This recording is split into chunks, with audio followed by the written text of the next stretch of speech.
নমস্কার আর সুস্বাগতম আপনাদেরকে আলাস্কা সিরিজের আরও একটা পর্বে। এই পর্বে আমরা চিকেন শহর থেকে রওনা দিয়েছি ঈগলের দিকে। চিকেন থেকে ঈগলের দূরত্ব প্রায় 90 মাইল হলেও রাস্তা অত্যন্ত ভঙ্গুর আর খারাপ থাকায় এই ডিস্টেন্স কভার করতে অন্তত 3 থেকে 4 ঘন্টা লাগে।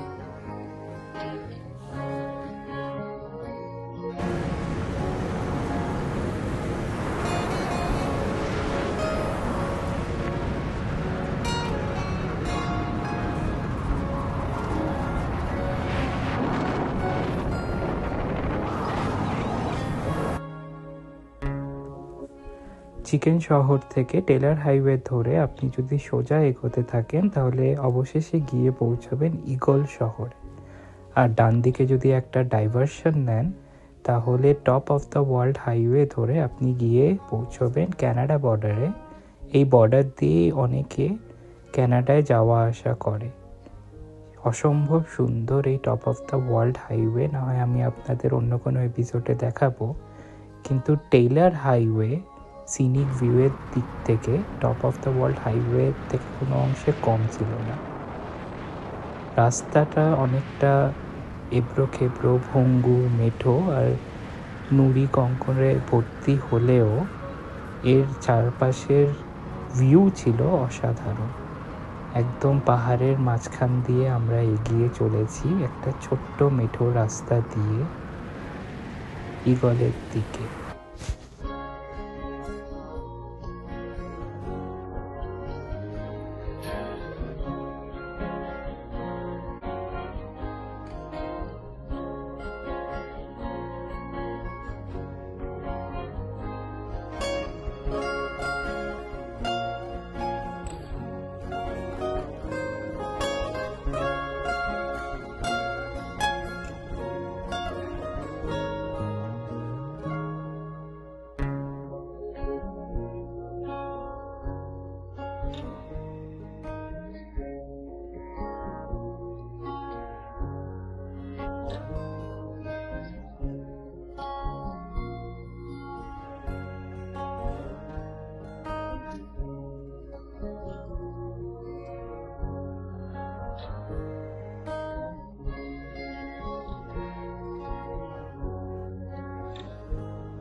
টেইলার হাইওয়ে ধরে আপনি যদি একদম ঈগল পর্যন্ত যেতে চান তাহলে সাথে একটা কিংবা দুটো স্পেয়ার টায়ার রাখা খুবই গুরুত্বপূর্ণ। কারণ কি 90 মাইল এই রাস্তাতে আপনি পাবেন না কোনো গ্যারেজ কিংবা গ্যাস স্টেশন কিংবা কোনো রেস্টুরেন্ট। এমনকি এই রাস্তা এতটাই দুর্গম যে এখানে আপনি কোনো মোবাইল নেটওয়ার্কও পাবেন না।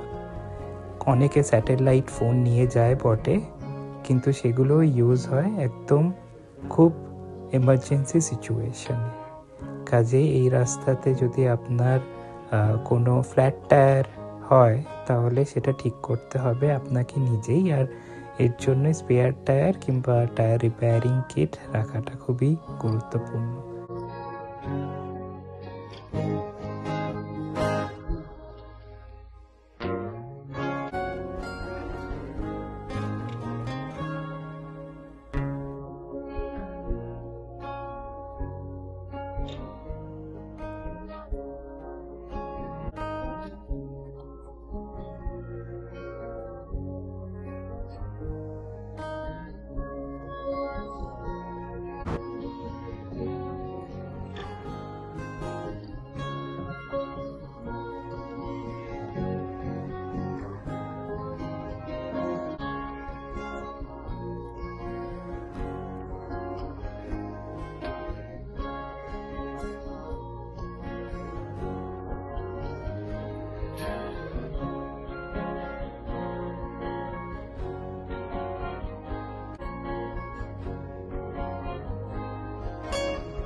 এভাবেই টেলার হাইওয়ের অসাধারণ প্রাকৃতিক সৌন্দর্য দেখতে দেখতে আমরা আঁকাবাঁকা পথে এগিয়ে চললাম ঈগলের দিকে।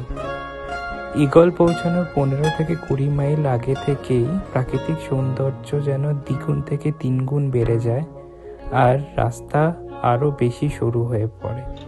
যাই হোক, এই টেলার হাইওয়ে ধরেই আমরা যখন ঈগলে পৌঁছালাম তখন বাজে রাত 11:30।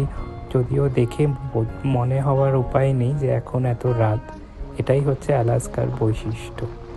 যাই হোক, কিছুক্ষণ আমরা ইউকন নদীর তীরে বসার পর আমরা চললাম আমাদের ক্যাম্পের দিকে। অনেক রাত হয়েছে, কিছুটা বিশ্রাম নিয়ে পরের দিন আবার ফিরতে হবে এই একই টেলার হাইওয়ে ধরে।